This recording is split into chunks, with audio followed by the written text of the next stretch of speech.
Hello, everyone, and welcome to the Yale and Hollywood Fest for 2022. Welcome to the panel on documentary and musical short films. We were delighted by this category this year and are even more delighted to talk to these filmmakers who are on the panel today. So first, I would love to hear more about yourself. You can tell us your Yale affiliation, anything we should know about you as a filmmaker. So let's start with Samantha. Hi, so I'm Samantha Close. I'm currently an assistant professor of communication at DePaul University. But my Yale affiliation is I was an undergraduate, an English major who graduated back in '07. And I think that was all of it. Fantastic. Marina. Hi, so I'm Marina Belika. I am in partnership with Julie Flanders in a creative collaborative called October Project. We've been in operation since the 90s, actually, in many musically related activities, and most recently as well in the production of mini films and music videos. And we have two entries. We're very proud to have our entries be the first and second on your streaming platform in this category. Fantastic. And Julie. Well, Maria and I were undergraduates together, roommates together, and I think we learned a lot about like mischief and being productive under a deadline and sometimes running to things in our pajamas. But we have collaborated together on many things and had a sort of a flourishing and evolving introduction to film and making videos. I don't know that we did it by choice, but more somewhat by necessity to, progress with how things are happening in music and in the world. And, it's been a very rich experience starting in, Morse College together and progressing ever since. We've remained best friends and creative partners. I feel like I have to TD represent. Sorry. So self-contained. But yeah, so the one thing I would also say is that one of the things that we've been really fortunate is we had a lot of commitment to, we were early at Yale as women, and there was no mentorship because there were no women before us. And so we've made a point of being available to mentoring and working with many generations of Yaleys together in projects. And that's one of the features of the things that we've done, is that we've included a lot of people across generations and across different creative disciplines to come into our projects and participate. And it's been incredibly satisfying to reach across the different classes and find so much affinity with people in different age groups and finding that same sort of like a heart of Yale, where there's so much commitment to the arts and commitments to activism through the arts, like, speaking into the worldwide story of who we become as human beings. So it's to be at Yale in Hollywood. I think we were at the very first Yale in Hollywood, Marina, right? We attended live. We were. Yeah. Wow, very glad it exists and that it has, sustained, because I think Yale is a very special community in the world of stories being told. Yes. Yes. Well, then let's start with the first question. Samantha, please tell us about the inspiration for your film. Since everything starts with an idea, where did your concept originate? Yeah, so there were two kind of very distinct starting points for I Am Handmade. One is that I had just learned to knit. When I was thinking about what kind of project I should take on. I'm an academic, and so I was actually at a conference, the MLA in Boston, and there was this wonderful Happy Bookstore that was in between the conference hotel here and the convention center here, and it was Boston in January, and so everyone was taking the underground passage in between them, and there was a bookstore right there. And the MLA convention, is Modern Languages Association. So every English professor in the country and a lot from outside were there. And so this bookstore is just like, yes, thank you. Let everyone walk across. And they had pushed everything that they thought English professors and academics would be interested to the front of the store. I thought it was hilarious because I was there to present on Spider-Man. I am a popular culture person, but they had this magazine called Jane Austen Knits, where independent yarn designers and pattern creators had created patterns that were inspired by moments and characters in the novels. And I saw that magazine. I said, okay, well, I'm apparently going to learn how to knit because I'm someone who studies fandom. And you saw some of the fan makers in the film. And so it came a little bit out of that personal exploration of this is something that I'm really into and interested in, and let's see what the wider world is. And then it became my dissertation project. And so it also came from this big question of what is happening here. Are people able to make sustainable alternative careers? Why are they doing it? How is the platform involved? What's the viability? And so asking that question was the other kind of big impetus for the film, probably the more professional one. That's so neat. Next, Marina, and if you could please discuss both of your films, the inspiration behind them. Thank you. I think I'm going to with Return to Me because that was the one that was past summer. And I'll speak about it and then I'll toss it to Julie to continue to speak into it. So Return to Me was a song written by Julie Flanders and Emil Adler, the composer. And we recorded it as October Project on our first album. And it has the distinction of being one of our best known and best loved songs. We have a version that has over 50 million views on YouTube. And we started to do what are known as virtual choirs during COVID because there was no way for people who sang or used to singing together to sing together. And we didn't know anything about it, but we just said, okay, we're going to learn and we're going to do it. And the first one we did was a song called Joy during the worst of COVID, which was totally a stance against the joylessness of the time in favor of joy.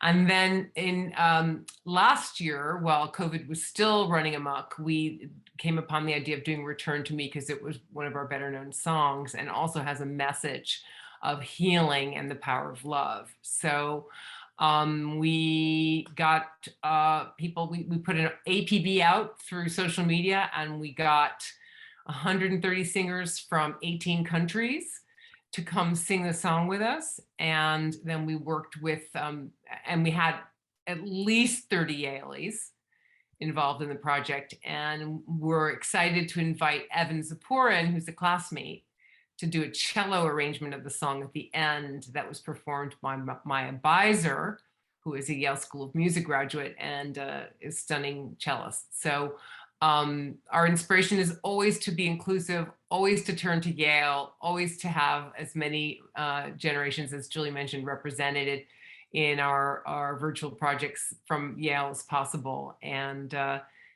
we put the film out this past summer, and it's kind of just been a snowball where more and more people have found out about it, and we're very excited to have been selected by Yale and Hollywood.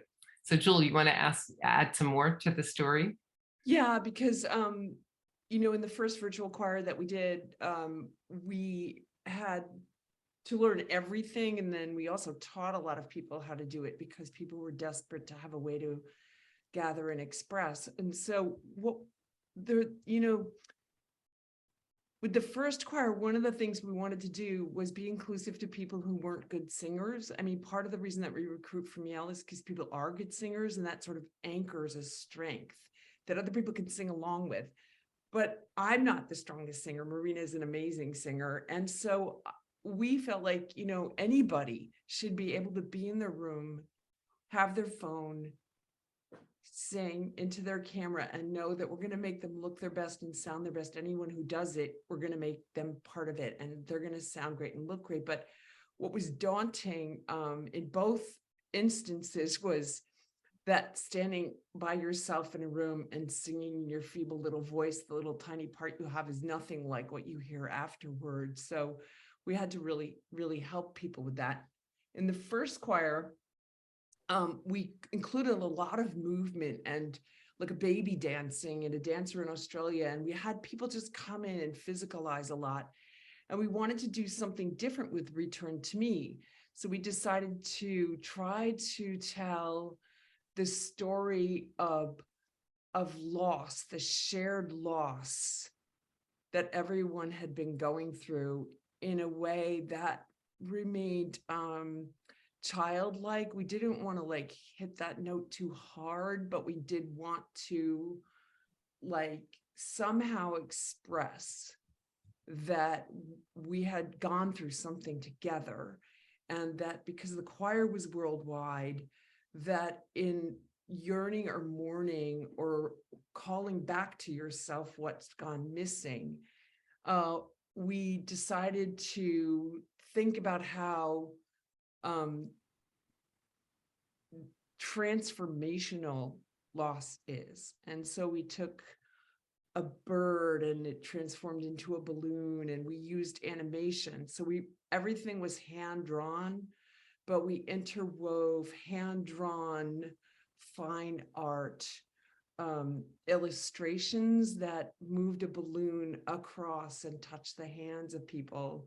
And then we used animated figures drawn in a childlike way to represent people who had left us, and we integrated them with the choirs. So you have these sort of ghost missing people in ghost cities where the city is sort of representing, you know, the same sort of squares that a Zoom does. And so we tried to like kind of just tell the story using images across time and space, and then just integrating actual people with this little story of loss and transformation, where, you know, finally the final image, we did not want it to be a desperate image, but rather an image of like, there's something more that keeps going, and that, you know, as we grieve losses and return to life, that is not an unnatural thing to do, but it was an unnatural way that the world experienced it,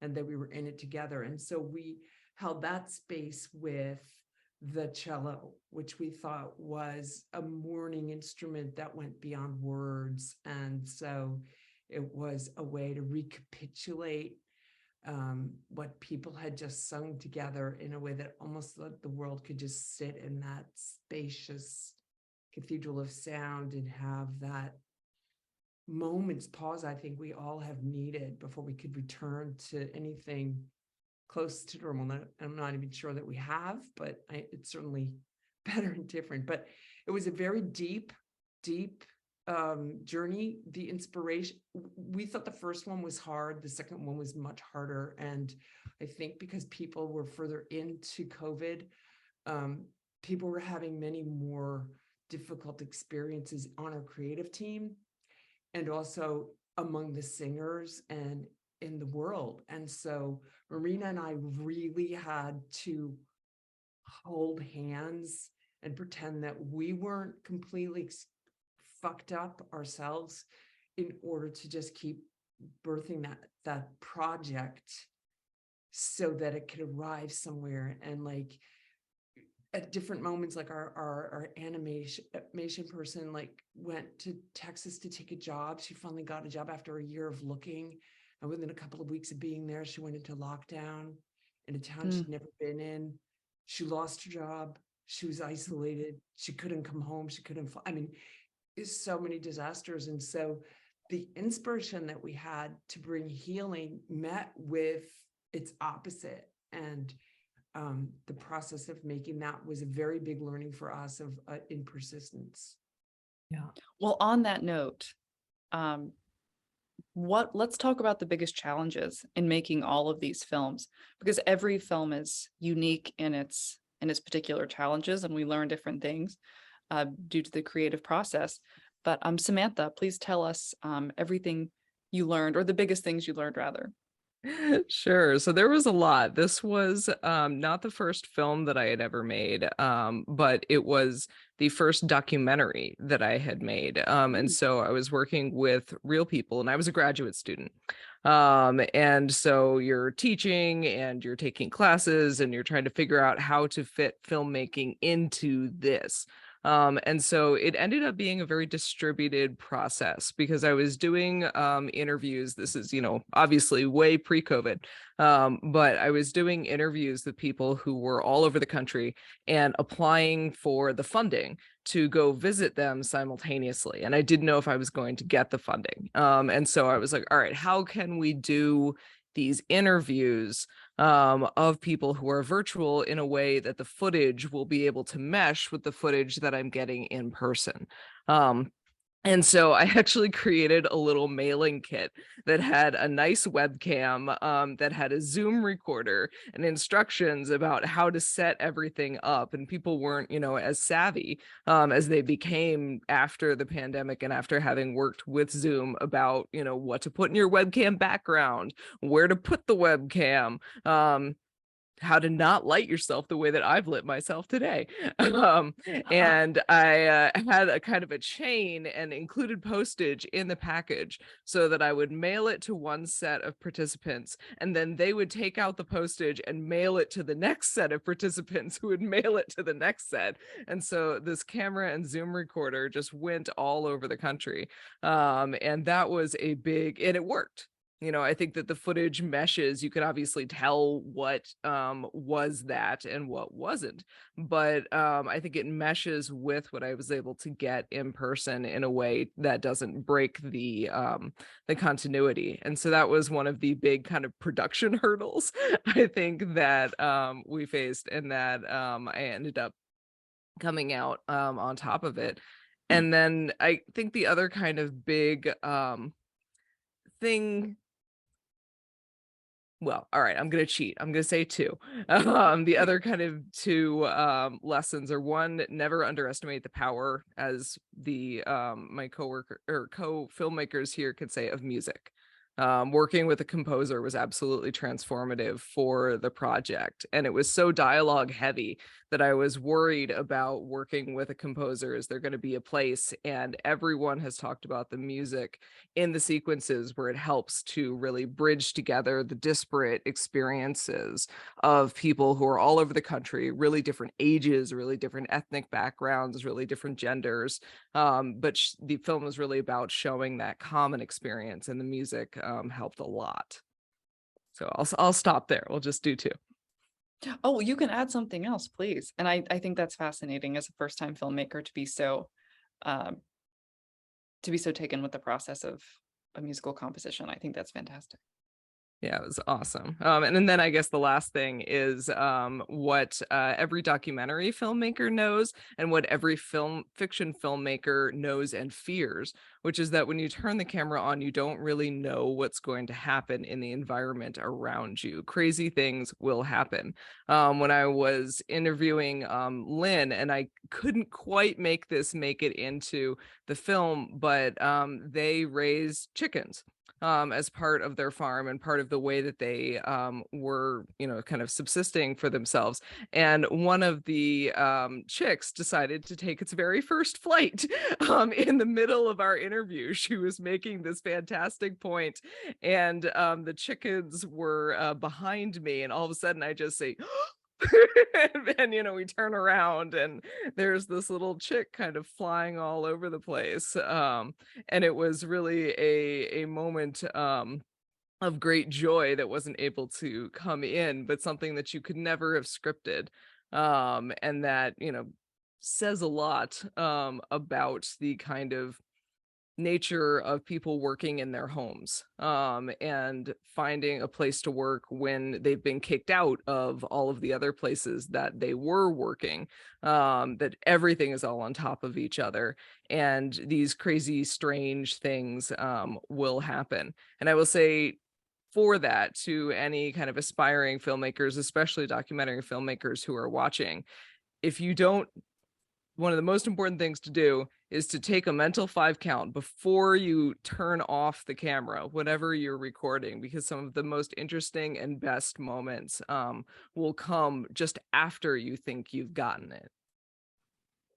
What great advice. What great advice. Thank you so much for that. Yeah. Marina, what You were know, the lessons in these projects? yeah, Samantha, what you just said is also so true in a recording studio environment, where very often a recording engineer will turn on the recording before the singer knows that it's on. Let's say they're just, rehearsing it, running through it a bit, and very often that take that's completely unguarded is going to have a lot of gold in it. So I hear what you're saying. I think Julie spoke a lot about the challenges that we had with Return to Me. I want to speak about the other film that we have in the festival, which actually opens this category, is entitled Angels in the Garden. It's a piece that will appear on an upcoming album that is coming in 2023. And one of the interesting challenges of that piece is that there is a very substantial spoken word segment in the song. So it's a 9-minute piece, music and singing in the beginning, and then an equal duration, I believe, a spoken word segment performed by Julie. So it's composed by Julie, and there's a narrative written by Julie in the center that is a tale related that is derived from the ethos of the lyric established at the beginning. And so in trying to find someone to create the visual narrative, we were kind of like, how are we going to do this? And we came upon someone quite by accident who was absolutely perfect for the process. And for those of you who see the actual finished product will understand what we're saying. It's a woman who creates stories using volcanic sand on a light board. And this is called a sand artist. And there are only really a few of them in the world. And the woman that we found to do this for us is in the Ukraine. She's Ukrainian, actually. And we saw her work. We reached out to her. We didn't know a lot about her. We just loved what we saw. And it was right after the invasion. Wow. Yeah, and I would say we were extremely concerned about her, but also really excited at the idea that. Go ahead.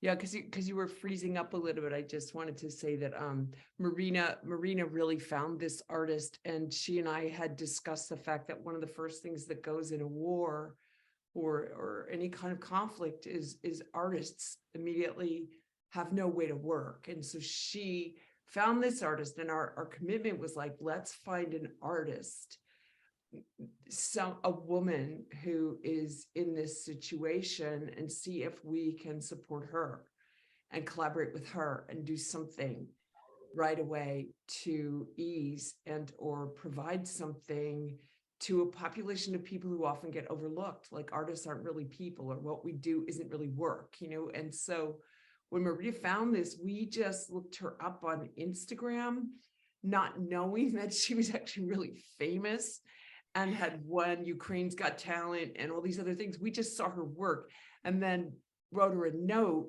And then it turned out that, her work had really moved us, partly because I think the story, her story resonated so much with Marina's parents who emigrated when the Russians came into Slovakia. And so we had a lot of resonance with her, but then it turned out that she had studied English literature and romantic poetry and sort of mythic storytelling.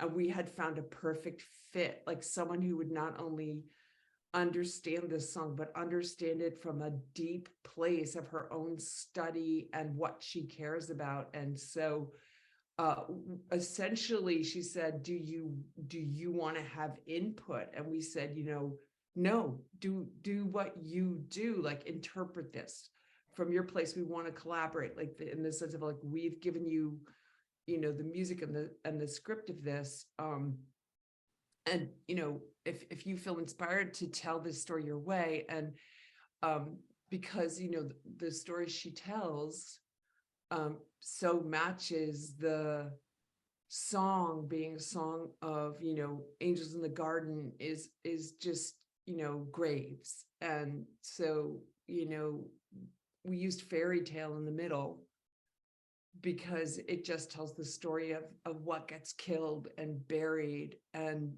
dies with a war, and then just that resurgent energy of life giving that we believe is in artists. And in her case also, she was having a baby, so she was having her third child. And Rena, you want to talk a little bit more about it, because in some ways it was the more effortless project. Yes, I agree. I mean, we have this, as Julie said, we didn't realize she was, an international star when we when we wrote to her. We just thought this is so cool.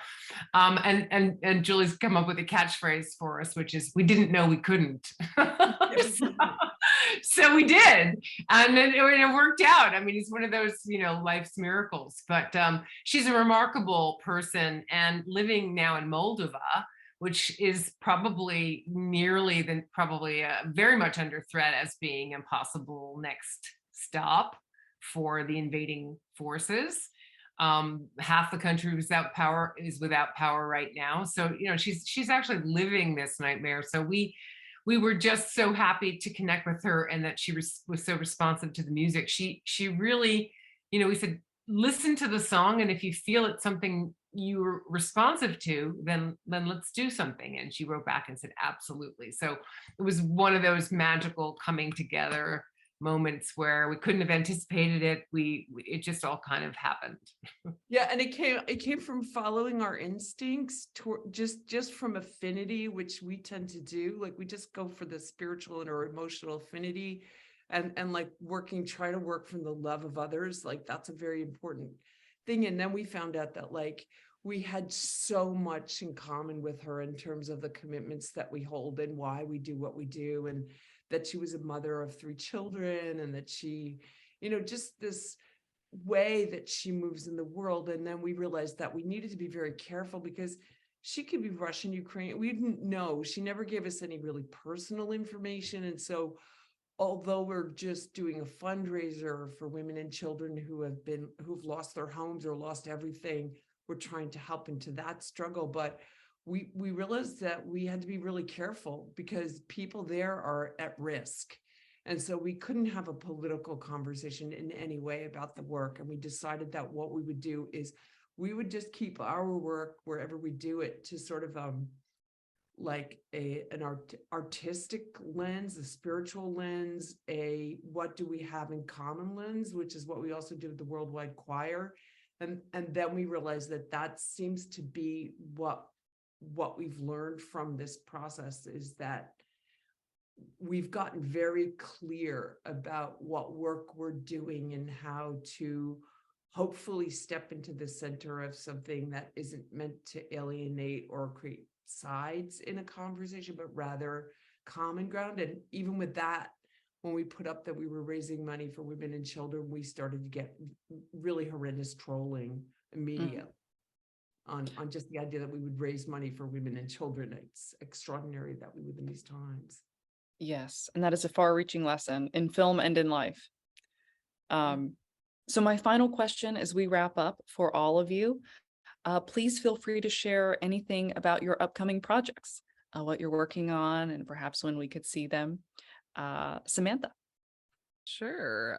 So my kind of current filmmaking obsession is actually streaming, and streaming media. I have a lab at DePaul called the DePaul Pop Streaming Lab, where we make content that is sort of kind of in the mode of a documentary and public intellectual, where we play games but then talk about kind of whatever academic knowledge and concepts and ideas the games bring up, and kind of work towards distributing some of that understanding that you might get in a class, but only if you're lucky enough to be in that class, right? Student debt is a very real sort of a thing, and the universities aren't as accessible as they could be.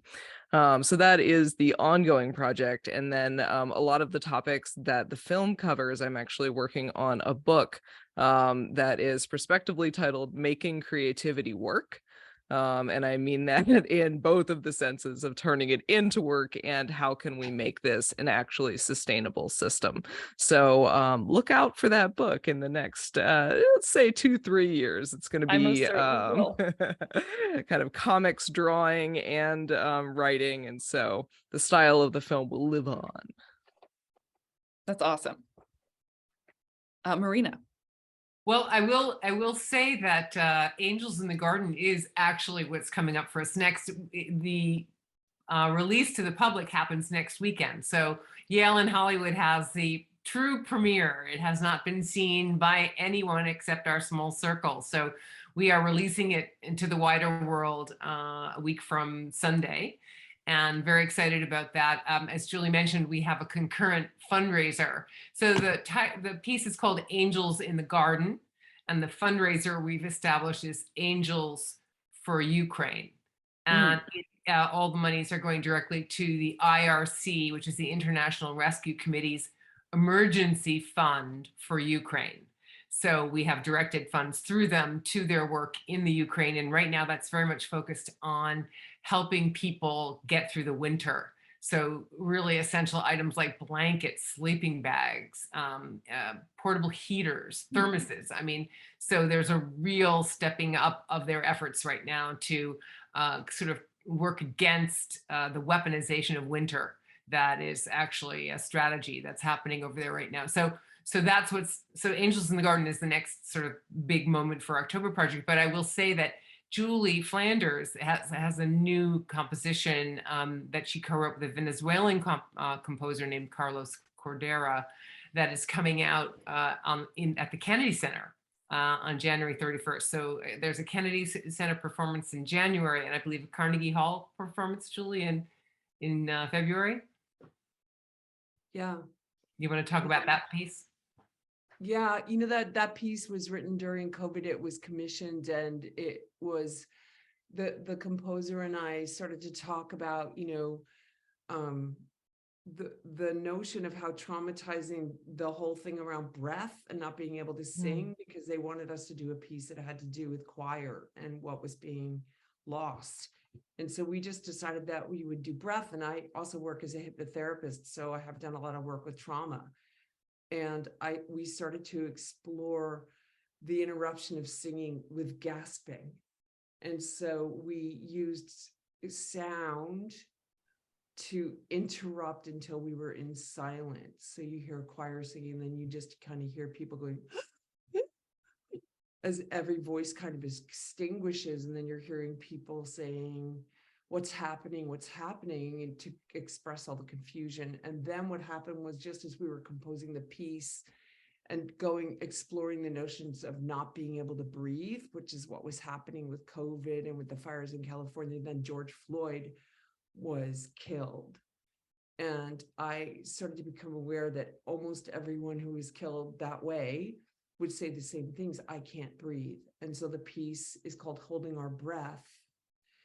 And it starts with gasping and the calling out for help and the repeated phrase of I can't breathe, until we finally work into a part of the piece that just deals with what would you say if you had one breath.